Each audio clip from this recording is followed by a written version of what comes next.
او که زه د ټریفیک انچارج وې یا څه لوی افسر وې نو په موټر وې به هم په یو ښکلي پرچه نه کېږي.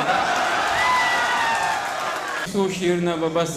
روماني ووایم چې پرېږده چې د ټولې دنیا خولې په ځان پسې کړمه، پرېږده چې د ټولې دنیا خولې په ځان پسې کړم او شپې له درله راغلمه چې ختمې دې ګیلې کړمه.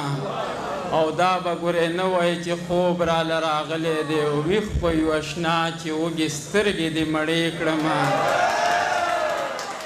او نن مې زړه له راله ما وې زړه پې راشه وسېزه او څه به درته یاره روزانه نوې بانې کړمه.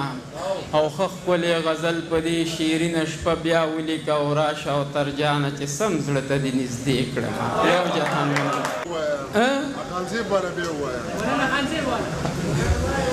چې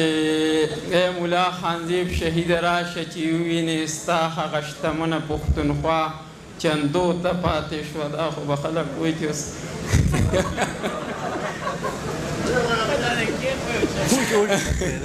دغه درمانه دغه ملګري راته وي ستاسو نامه ده خیره شاه صاحب او بس ځان نه خانه نوم خوښوه که نه. ده راته وي هلکه زما په فرمایش په دا پروګرام ما جوړ کړی دی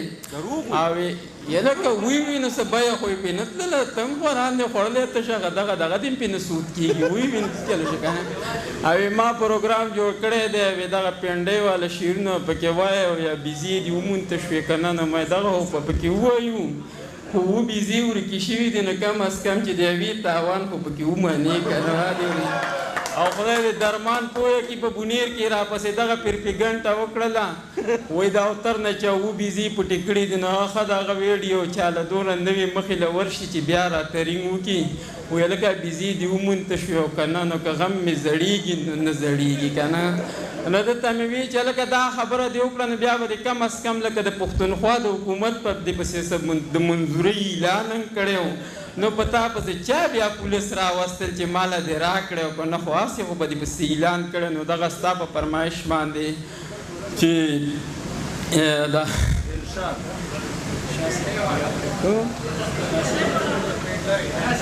چې هسې د خپلو سره ګرانه یارانه نه کېده د خیرو کې په سر کې مې تلاوت وکړه اوس پسې دا چې هسې د خپلو سره ګرانه یارانه نه کېده او په ملایانو مټایانو که خرچه نه کېده او که زه د ټریفیک انچارج وې یا څه لوی افسر وې نو په موټر وې به هم په یو ښکلي پرچه نه کېده.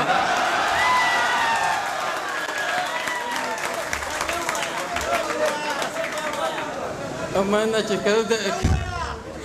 که زه د ټریفیک شاه صاحب دغه د تا ته به زه دې دا ثواب دې ستا شي چې که زه د ټریفیک انچارج وې یا څه لوی افسر وې نو په موټر وې به هم په یو ښکلي پرچه نه کېده. او اوتره موږ نه چې د ښکلو دا کم مال وخوړه وخوره قسم چې په پینډۍ کې پې بنګله نه کېده.